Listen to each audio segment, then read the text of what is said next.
Hi, my name is Tina Swain, and I am the owner of Swain Therapy and Counseling. I'm a licensed counselor and a relational leadership coach. And for the month of May, I am doing discussions with various peoples in recognition of Mental Health Awareness Month. Today, I am speaking with a farmer. I actually met her at a farmer's market, and I was like, "Oh wow, a city girl who turned farmer," and I just found that quite interesting. So we are speaking today with Farmer Trish in regards to farming and mental health. Hi, Farmer Trish, how are you? Hey, how are you doing? Thank you for Good. having me. Sure, sure, you're welcome. So I just want to know, first I want to know how you got into farming. I know that we kind of share similar backgrounds being from Chicago and even in working in healthcare.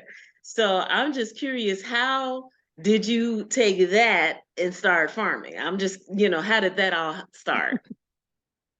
Well, it really started with me going to the feed store to pick up an instrument that I had needed for a balloon job. And I saw some baby chicks. It was around Easter time, and I bought a couple home, just for the kids. And my daughter, she really fell in love with them. She was like, Mama, where'd you get them chicks from? So we went back to the feed store and got some more, and it went from there. But hereditary in my gene pool, my dad, he was so country. He was from Belzoni, Mississippi. He was a hunter more than like a gardener. So um, basically, I had a background in, knowing how to, skin fish, skin animals, and, get Okay. that, eating wild game and, how to cook it, how to skin the animals and everything. So I did know how to do that. That was a little in my country background. But these chickens, I did not know anything about raising any farm animals. Well, we Wow. got these chickens Yes. and Uh-huh. they ate up all the grass in the backyard after they grew up. They ate up all the grass out the backyard. So I started growing wheatgrass. So that's how that started. And then Hmm. the rest was history. They don't eat wheatgrass? Yeah, they eat wheatgrass. They eat all kinds of grass. They'll eat it as fast as I was growing it. But they had Oh. ate up most of the grass out the backyard. So it was like, I gotta replace some grass. So I was throwing seeds in the grass. Plus I was making trays of wheatgrass. Oh, okay. Okay. And Mm-hmm. I did not know, I mean, I can understand you having farming and even hunting in your background, but I did not know you knew how to hunt as well. So that is interesting too. Oh no, I don't know how to hunt, but when he bought the goods home, most of it was skinned because he stayed gone for the weekend, but a lot of things he bought back, like the catfish and maybe some rabbits that we had to skin, and a few Oh, squirrels wow. and stuff like that. So I didn't know. I learned how to do that. That is interesting. My food comes packaged in the grocery store. But a In lot the of people, freezer, carry from an old. exactly. A lot of people, especially since the pandemic, they all are all about fresh eating, it's more healthy for you and everything. So, and you had told me about how um with the chicks, you had gotten the chicks and your daughter liked the chicks, but then the chicks started having eggs. So, and that Oh became yeah. a little profitable for you, huh? Yeah, she said having eggs. I like that. Yeah, they started Lay, having laying eggs. eggs, whatever they, you know what the chickens were doing.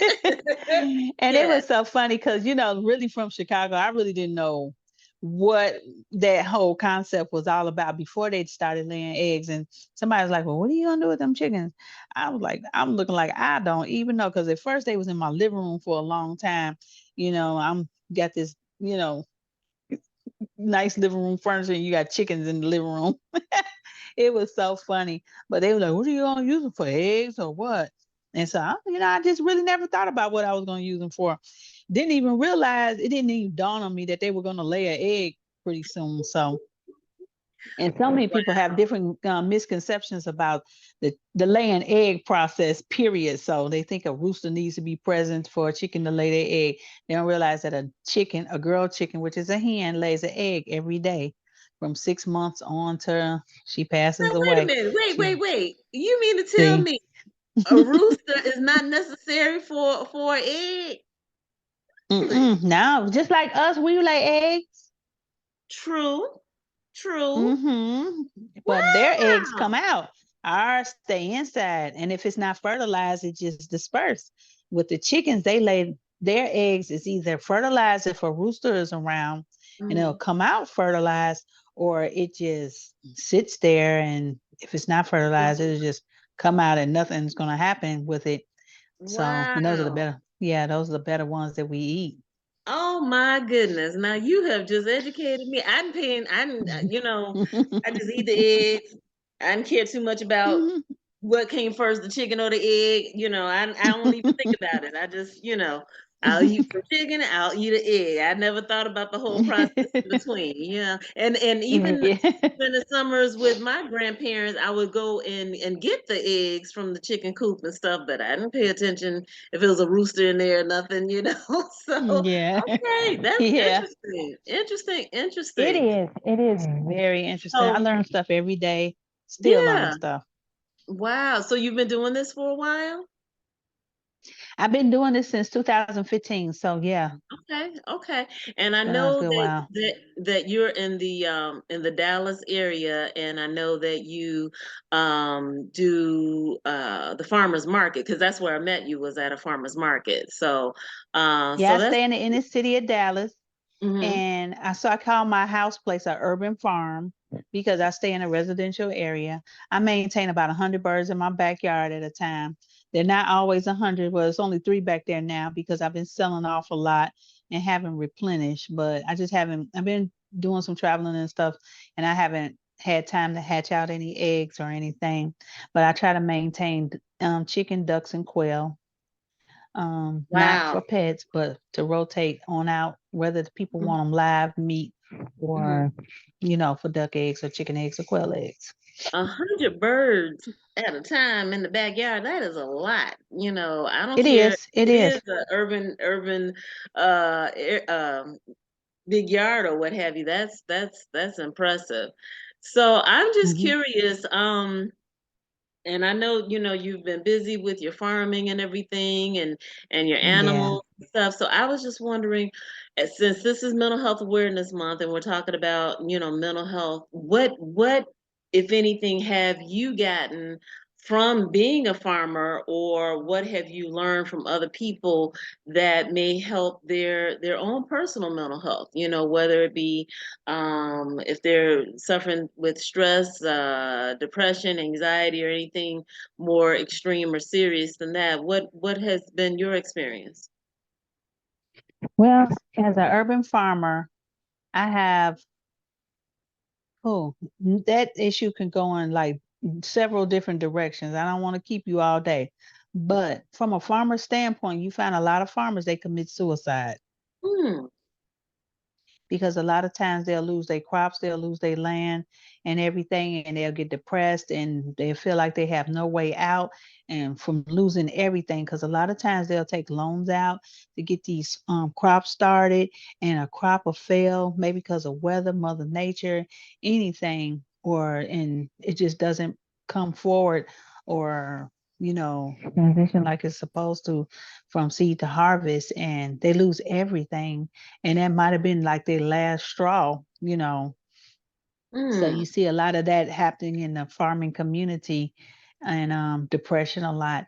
Okay, but basically, like for me, um, I just think farming and mental health gives you a peace of mind. It really Hmm. does.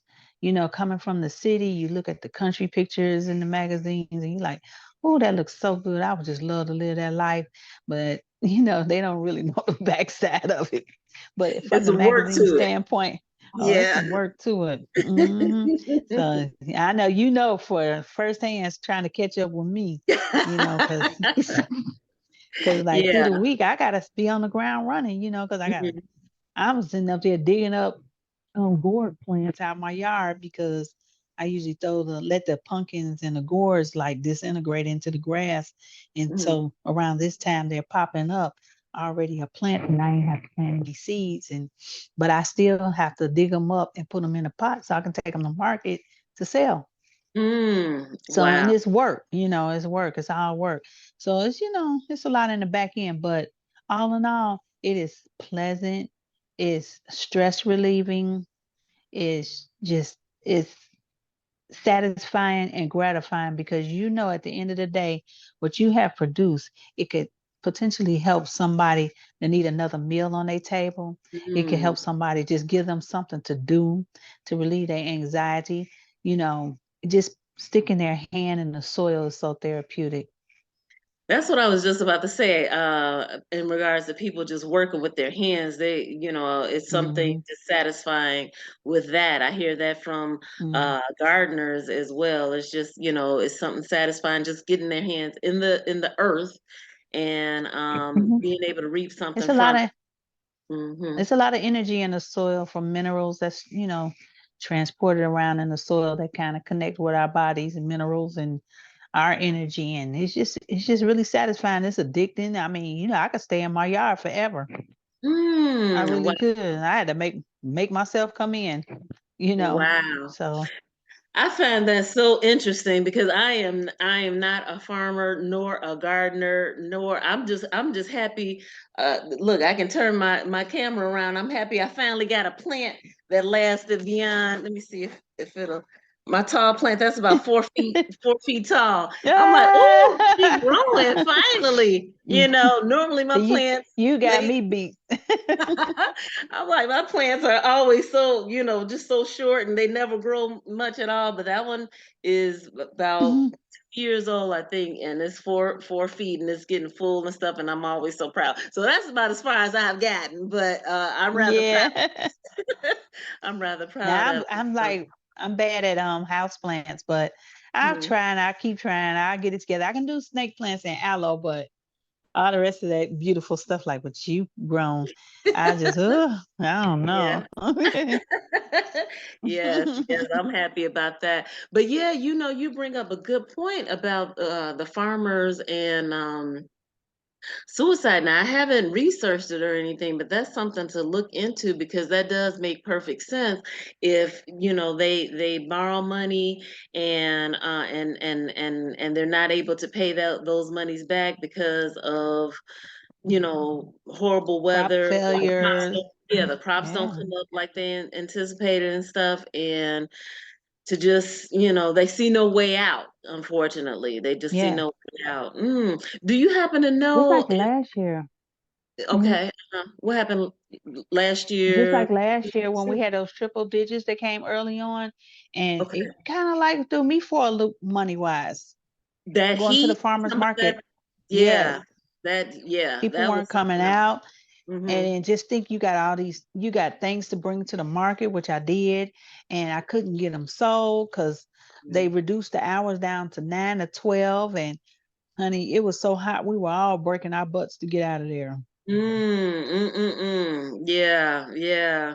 And you're right. If the Hmm. weather just does not cooperate, if it's not enough rain, if it's too much heat, if it's this, if it's that, it's the other, it's a horrible Hmm. predicament to be in. But I'm glad that you have found something that appealed to you because I feel like even if I had brought two little baby chicks home, that would have just been two little baby chicks, and I don't know what would have happened to them once they got big. I don't know if they'd be in the little pen. I don't know, but you have flourished that into a whole business, which is quite Hmm. impressive. And I was Yeah. I was like, what, a farmer from Chicago and everything, with a healthcare background, but just from what you with the starting with the chicks and then it went from there. You used to have I think you told me you had some livestock before, didn't you? You don't keep livestock like you used to. What did you have? Goats, and you had a few Well, I things, started didn't off with goats in my backyard, yeah, and then I you? went and rented a spot close by my house in Hutchins. So Hmm. I had more goats there and more chickens. And then I ended Hmm. up met my boyfriend back in 2017. Hmm.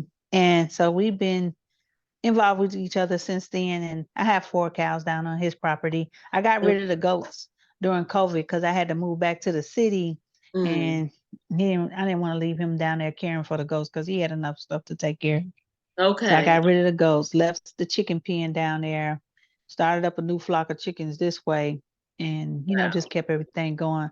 started everything up this way. So I kind of stay this way and go back and forth and Hmm. everything. That's how we manage our relationship. So you still have the 4 cows down Yeah, there? there's Okay. nothing compared to what he has. Okay. Okay. Well, they're your cows. And you had said that the goats was just something else, though. They were noisy. Yeah, The yeah, they goats. were noisy, and yeah, I didn't want to leave him to have to take care of because he has Yeah. so much other things to manage too. So I'm like, Hmm. well, I'll just get rid of the goats. But the chicken Yeah. pen is down there, and I got a new greenhouse down there. So that's what I was Mhm. doing down there today, trying to work on the greenhouse. Wow. Well, I just want to say that again, I am impressed, and you're doing some wonderful work, and you're able to feed the people, and I know on the card that you gave me, you're known as the Purple Hull Queen. Now, Hmm. is it because that's your specialty, the Purple Hull peas, or what exactly? Well, that is my specialty because I have purple hull peas growing and I maintain a stock of them all year round. So that's my challenge. And I do that with a couple other buddies in another location. And I've been doing that consistently for maybe about 7 years now. Mm, So, yeah, purple hull okay. peas, I like growing them and getting them growing, and I bring them to market. So that's my market specialty. But I also raise collard greens and some tomatoes. But collard greens and purple hull peas, yeah, Okay. All you right. can see me with them at different times. Well, Farmer Trish, if someone wanted to locate you to get some of those good Purple Hull peas, where can they find you in the Dallas area? Where are you hanging out on the weekends? Well, on the weekends, you can see me at the Richardson Farmers Market at 101 North Coit Road. That's Coit and Beltline from 10 to 2. That's on Saturdays. And then on Sundays, I'm at the Carrollton Farmers Market. Forgot the address, but basically Josie Lane and the Tollway.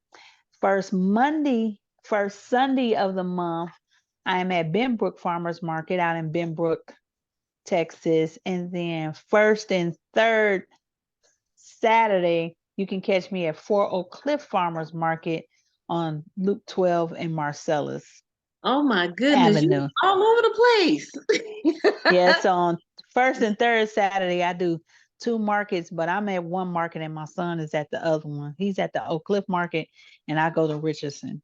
And then Okay. Benbrook, when we go to Benbrook on first Sunday, we just don't go to Carrollton because I haven't Mm, found nobody that'll set up the Carrollton Market because I need him to go with me to Benbrook. okay. Okay. Wow. Okay. Hmm. So you've said a mouthful, but and I will Yeah. have to repeat it again, but hopefully if anybody's interested, they'll just push a little rewind on this recording and listen to it again for those locations. Yeah.